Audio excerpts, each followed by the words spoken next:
Entrei no movimento em 78, em 79 eu estava no banco, em 79, em novembro de 79 eu entrei no banco e nós lá começamos a discutir essa questão de como apressar o fim da ditadura militar, né? E da formação da CUT,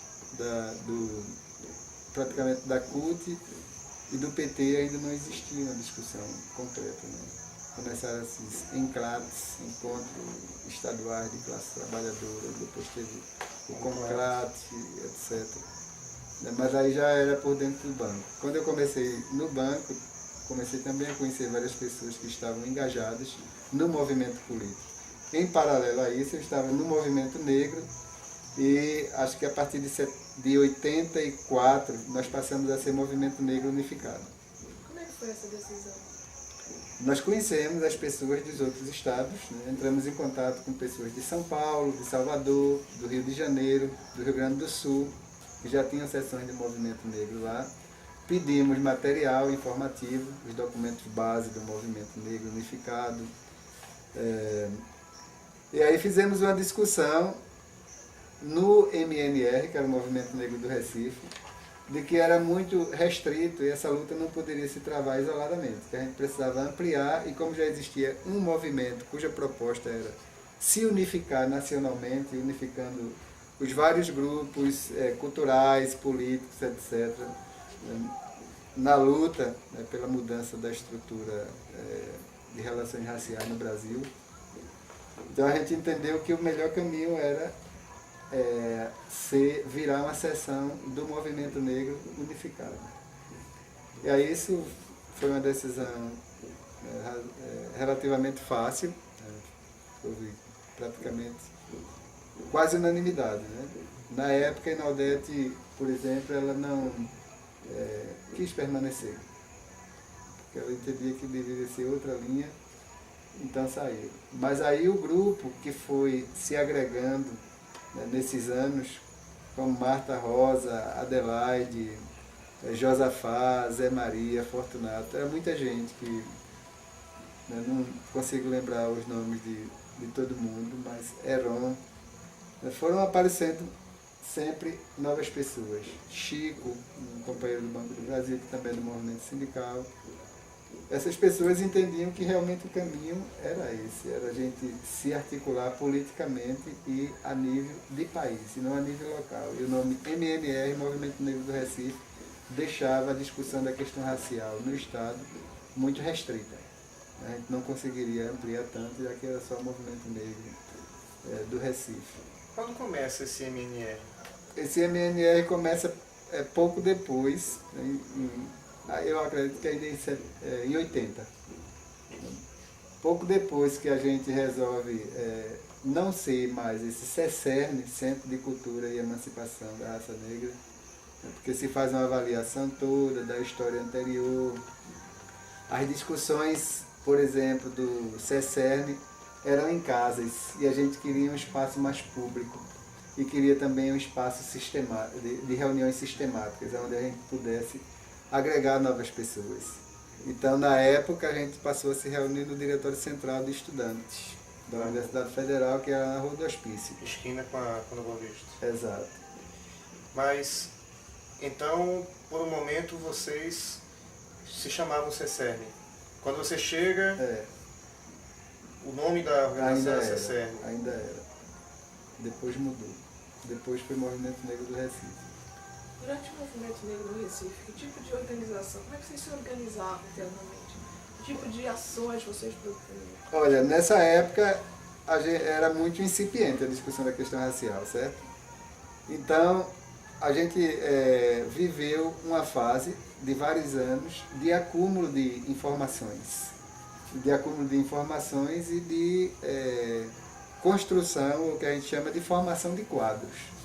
E como era que a gente fazia essa formação de quadros? Nós tematizamos a questão racial em seus diversos aspectos e a cada reunião, a cada sábado, alguém era encarregado de apresentar esse tema e de conjunto, as pessoas eram sempre encarregadas de trazer novas pessoas. Então fizemos um pequeno panfletozinho, né, desse que a igreja, por exemplo, faz, né, essa folhinha, dirigido às pessoas afro-brasileiras. Fizemos pouco, né, porque a gente fez em máquina de datilografia e assim, dividindo com diagramação própria, bastante artesanal, e depois tiramos cópias, né, cortamos e passamos a distribuir. Mas aí essa época, né, as atividades que a gente entendia como fundamentais era a do autorresgate. Né? E o autorresgate significava, por exemplo, que a gente deveria se compor como um grupo essencialmente de negros.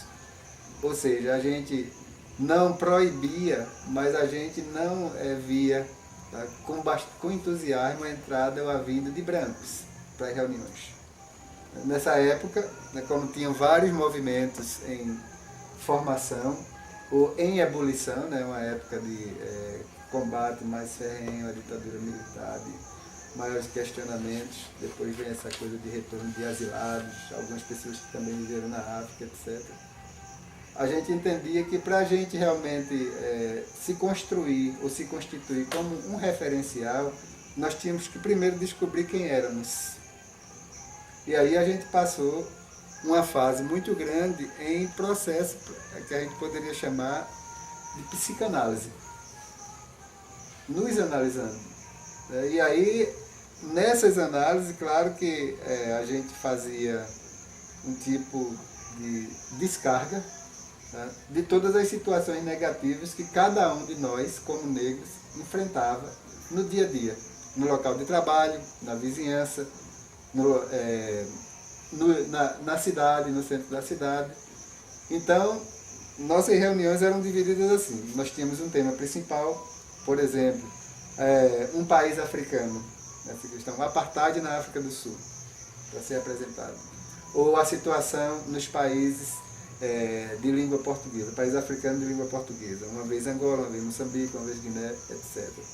Então tinha esse tema, tinha naturalmente essa parte de informes, e essa parte de informes ela era dividida em duas, né? A parte de informe mesmo do que estava acontecendo a nível nacional, que a gente pegava as correspondências do MNU nos outros estados, né? Ou matérias de jornais que a gente tomava conhecimento, etc., fazia um resumo para levar, e tinha os informes pessoais, né? O que alguém tinha vivido durante essa semana de discriminação ou de situação horrorosa, etc. Desses informes de questões pessoais, ele derivou um tipo de autotreinamento de como a gente enfrentar as situações de discriminação racial na rua. Então a gente passou, como era para ter reagido diante da situação de discriminação que uma pessoa vivenciou, ou como seria para reagir. E aí, como passou a vir professores, passou a vir essas pessoas, por exemplo, nossa companheira Laurinete, ela naquela época já era médica, pediatra, né? E era a única pessoa já academicamente pronta que a gente tinha. Nós sempre tivemos e vamos continuar a ter um grande carinho por ela, porque nessa época ela não precisaria, por exemplo, estar numa reunião. Nós sentávamos no chão, nós tínhamos que limpar o banheiro que era cheio de mijo do DCE para poder respirar algum ar na sala de reunião. Mas, bom, cada pessoa era encarregada de limpar a sala e sentava no chão, levava algumas almofadas e tudo mais. E Laurinete participava muito tranquilamente com a gente, né, sendo uma negra naquela época já de classe média, bem posicionada socialmente. Mas aí ela contava as experiências dela também, né, como pediatra, por exemplo, no trabalho dela no hospital, as situações de discriminação. E você é a médica, não chame a médica, por exemplo, né, ou em algum momento que ela tem um acidente com um carro, que alguém diz, você está dirigindo o carro do seu patrão e agora como é que vai ser? Ou na casa dela, as pessoas que até hoje continuam se repetindo, também aqui em Porto de Galinhas, a dona da casa está, a patroa ou o patrão está. Então, esse era um tipo de situação.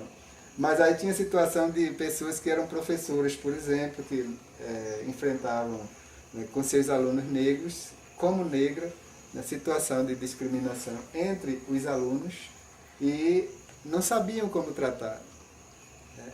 Então a gente, dessas anotações, desses informes, né, dessas experiências que se desenrolavam a cada reunião nossa, e a gente fazia, tematizava tantas questões do Brasil ou locais como as questões internacionais, a gente passou também a definir outras necessidades de formação mais amplas. Então passamos a organizar pequenos cursos de formação, aí cursos mesmo, né, com documentos escritos sobre teoria política, que tipo de Estado nós queremos, em que momento a gente vai entrar na política, de que forma a gente vai entrar na política, bom, essas coisas, e passamos a organizar os encontros regionais, encontros de negros de Norte e Nordeste. E normalmente com um tema diferenciado. Mas já como MNU? Já como MNU. E naturalmente, outro tipo de atividade que a gente fazia era a articulação local com os outros movimentos. Então nós passamos a nos articular com o movimento de homossexuais. Na época existia o GATO, que era Grupo de Atuação Homossexual de Olinda. Começamos a discussão, as companheiras negras, com o movimento feminista, e houve muitos problemas, tanto de um lado como de outro. Né? Com o movimento homossexual, claro que nós tivemos sempre pontos comuns e sempre tivemos consciência de que essa é uma luta conjunta, né? Porque é por mudança de pensamento conservador na estrutura da sociedade brasileira. Mas, por outro lado, internamente, né, tem os problemas de compreensão, né? Porque a questão específica do negro ou do afro-brasileiro, ela se diferencia bastante da questão, né, de gênero ou da questão de homossexualidade, etc. Então as mulheres negras, por exemplo, passaram a perceber que dificilmente iam construir um espaço no movimento feminista amplo, né, para aprofundar a problemática específica enquanto mulher e enquanto negra dentro da sociedade brasileira. Naquela época já nós tínhamos a compreensão de que isso não significava ver o movimento feminista em geral como um adversário ou como inimigo. Só que nós precisávamos, as mulheres negras precisavam do próprio espaço delas de reflexão, né, e de discussão política para esclarecer e se afirmar enquanto movimento de mulheres negras.